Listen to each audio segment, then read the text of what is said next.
शून्य का संसार, वासना की परतों के पार। एक बुढ़िया जोर जोर से हंस रही थी। दूर दूर तक उसके हंसने की आवाज पहुंच रही थी। आस पड़ोस के सभी लोग उसे पागल बुढ़िया के नाम से जानते थे। उसकी अजीब सी हरकतें, अबूझ बातें एवं विचित्र जीवन शैली के कारण लोग उसे पागल समझते, परंतु उसकी निडरता, निर्भीकता एवं साहस से उससे डरते भी थे। उसके पीछे लोग चाहे जो भी बोले, पर उसके सामने आकर सभी की बोलती बंद हो जाती। वह थी ही ऐसी, बड़ी बड़ी आंखें, गौर वर्ण, श्वेत केश, चेहरे पर झुर्रियां उसकी उम्र को बयां करती थी। वह अपने जीवन के 70 वर्ष पूरे कर चुकी थी, परंतु बुढ़ापे को अपने हाथ की लाठी से खदेड़ती रहती। वह स्वस्थ, सतेज एवं निश्चिंत जिंदगी जीती थी। उस बुढ़िया के वास्तविक नाम से कोई भी परिचित न था। परिचित हो भी कैसे, कोई भी उससे उसका नाम पूछ भी तो नहीं सकता था। इसीलिए वह उस गांव में बूढ़ी माई के नाम से जानी जाती। जब भी उसकी चर्चा होती थी तो महिलाएं एवं लोग बूढ़ी माई के नाम से उसकी बातें करते, परंतु सामने आने पर उसे माई ही कहते। बूढ़ी माई थी तो अद्भुत, क्योंकि वह हंसती अकेले में थी और जब हंसती तो जी खोल कर, परंतु किसी के सामने आ जाने पर बूढ़ी माई का रौद्र रूप प्रकट हो जाता। इस रूप से सभी भय करते थे, घबराते थे, परंतु वह बच्चों से प्यार करती, उन्हें बुलाकर चना चबेना खिलाती। जो भी उसके पास होता वह सब कुछ बच्चों में बांट देती। इसीलिए उसकी झोपड़ी में बच्चों की किलकारियां हमेशा गूंजती रहती। बूढ़ी माई भूखे को भोजन अवश्य कराती, और यदि कोई उनकी झोपड़ी में आ गया तो वह खाली हाथ नहीं जाता। उसके पास आजीविका के नाम पर केवल 1-2 खेत थे, जिसमें वह सब्जी, प्याज आदि बोती और उसी को बेचकर अपना जीवन निर्वाह करती थी। माई अजीब थी। वह प्याज बोती जरूर थी, परंतु उसे खाती नहीं थी। प्याज के साथ वह विचित्र खेल खेलती थी। गांव में कोई यदि बीमार हो जाता तो वह अपनी देशी दवा की पोटली को लेकर बिन बुलाए वहां पहुंच जाती। गांव के मुखिया बद्री प्रसाद कहते थे, अरे माई, इस पोटली में कौन सा जादू है कि सभी प्रकार के रोग इससे ठीक हो जाते हैं। इसके उत्तर में माई कुछ नहीं कहती, केवल मुस्कुरा देती और बिना बोले अपनी झोपड़ी में वापस चली जाती। माई की झोपड़ी फूस की बनी थी। वह प्रतिदिन तालाब से पानी लाकर गोबर से आंगन की लिपाई करती। आंगन बड़ा था और चारों ओर से सरकंडे की बाड़ों से घिरा हुआ था। आंगन के अंदर इमली, नीम, आम, पीपल के पेड़ थे। झोपड़ी के बाईं ओर एक बड़ा बरगद का पेड़ था। उसने पीपल और बरगद के पेड़ के चारों ओर मिट्टी का एक गोल चबूतरा बना दिया। बरगद के पेड़ के नीचे एक काला पत्थर था, जिसे वह शिवलिंग के रूप में स्थापित करके नित्य ओम नमः शिवाय कहकर जलाभिषेक करती। माई पीपल के पेड़ में दुग्ध मिश्रित जल चढ़ाती और शनिवार के दिन उसकी परिक्रमा भी करती। झोपड़ी के ठीक सामने श्यामा तुलसी लगी थी। माई रोज शाम को तुलसी, पीपल एवं बरगद के नीचे शिवलिंग पर अलग अलग 3 घी के दीपक जलाती। इस तरह यह माई की दिनचर्या थी, जिसमें वह व्यस्त रहती। गर्मी का दिन था। इमली के पेड़ पर खट्टी मीठी इमली लगी थी। गांव के बहुत सारे बच्चे उस इमली के पेड़ के पास जमा थे। जो बड़े थे वे पेड़ पर इमली तोड़ने के लिए चढ़े हुए थे, और जो छोटे थे वे इमली बीन रहे थे। माई सब जानती थी, पर कुछ कहती नहीं थी। इन बच्चों के बीच यदि कोई बड़ा व्यक्ति आ जाता तो उसे लाठी लेकर भगा देती। माई एक फकीर अजान के प्रति अपार श्रद्धा रखती थी।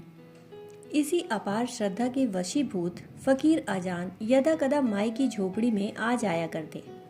वैसे गांव भर के लोग फकीर बाबा के चरणों में भक्ति पूर्वक नमन करते थे।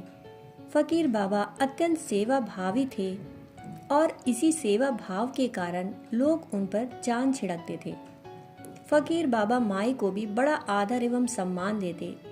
एक दिन बाबा बद्री प्रसाद से कह रहे थे, बद्री तो माई को समझ नहीं सकते, वह बड़ी ही विचित्र है।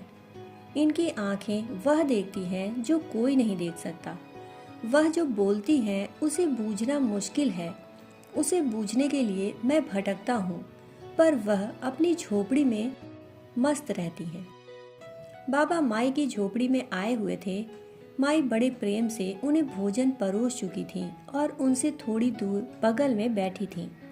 दूर से बच्चों की इमली चटकारने की आवाज आ रही थी। माई ने पास रखे प्याज की ढेरी से एक प्याज की गांठ हाथ में ली और उसे छीलने लगी। परतों पर परतें निकलती गईं। पहले उसने लाल प्याज की सूखी परत को हटाया, फिर मोटी खुरदरी परतों को। इतने में प्याज की तीव्र एवं तीखी गंध से उनकी आंखों में जलन होने लगी और आंसू बहने लगे। वह छीलती गईं। खुरदरी परतों के बाद मुलायम चिकनी परतें निकलती गईं। बड़ी प्याज छोटी होने लगी। जैसे जैसे प्याज की परतें उघड़ती गईं, प्याज छोटा होता गया और अंत में कुछ नहीं बचा। प्याज छीलते छीलते बूढ़ी माई के हाथ कुछ नहीं आया। अपनी इस स्थिति पर वह जोर से हंस दी। वह जोरों से हंसती जा रही थी और बाबा उसे अपलक निहार रहे थे। बाबा के हाथ में रोटी का टुकड़ा था। वह टुकड़ा हाथ में ही धरा रहा और वे बड़े कुतूहल से माई की ओर देख रहे थे। माई हंसती जा रही थी और प्याज के छिलके को बटोरती जा रही थी। वह उठी और प्याज के छिलके को अपनी झोपड़ी के पीछे फेंक आई। यह उनका नित्य का क्रम था। वह रोज एक प्याज छीलती और अंत में हाथ कुछ नहीं आने पर जोर से हंस देती और बिखरे प्याज के छिलके को उसी नियत स्थान पर फेंक आती। उनकी इस हंसी की आवाज से आस पड़ोस के लोग परिचित तो थे, परंतु उस हंसी के मर्म को केवल वह और बाबा ही समझते थे। मर्म को समझे बिना किया गया व्यवहार बड़ा अबूझ एवं अटपटा लगता। यही वजह थी कि माई की हंसी लोगों को अटपटी लगती थी, पर बाबा के लिए रहस्य का नया पर्दा खोल देती। बाबा एकटक माई को निहार रहे थे। माई बोली, बाबा अपना मन भी तो कुछ ऐसा ही है, एक प्याज की बड़ी गांठ की तरह। उसे उघाड़ते चलें, पहले स्थूल परतें, फिर सूक्ष्म परतें, फिर शून्य।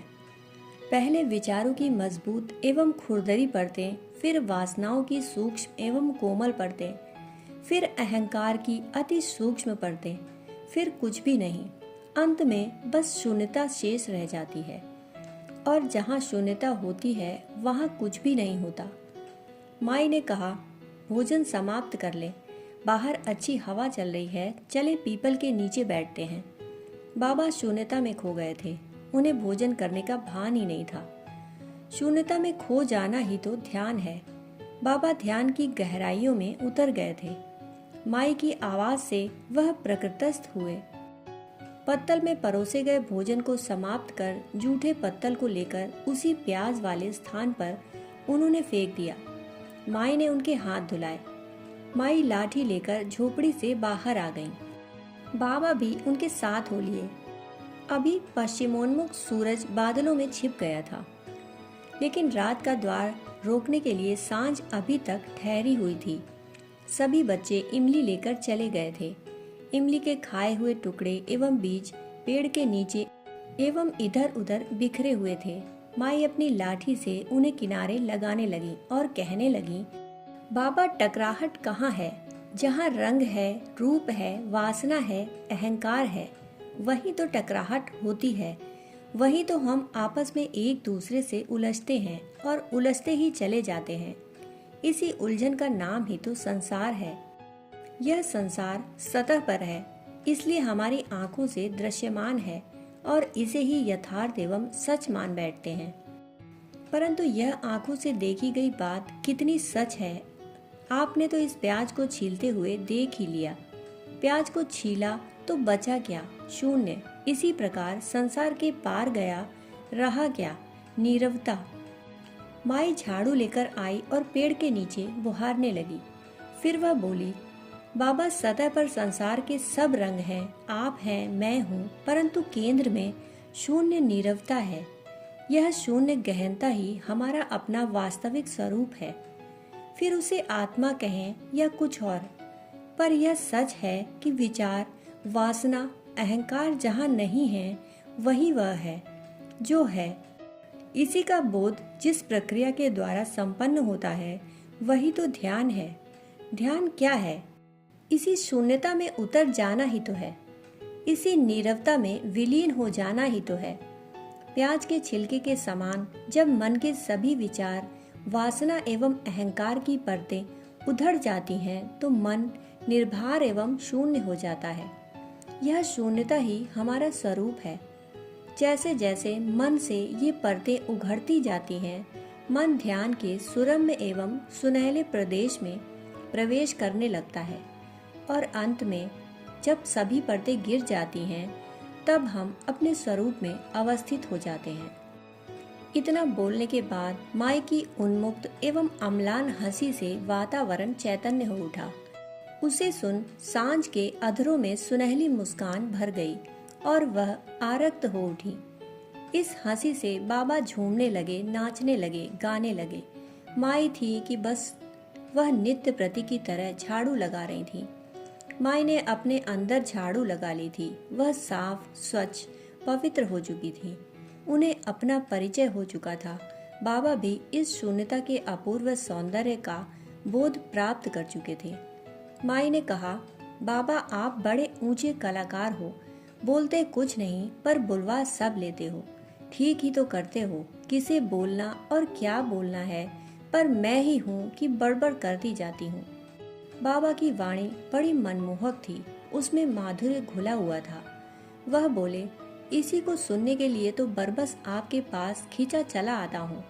इसी अनुभव को पाने के लोभ से बच नहीं पाता, पर क्या करूँ, सेवा की बीमारी जो लग गई वह छूटती नहीं और मैं विचरण करता रहता हूँ, पर आपके पास आकर स्वयं की उपलब्धि पाता हूँ।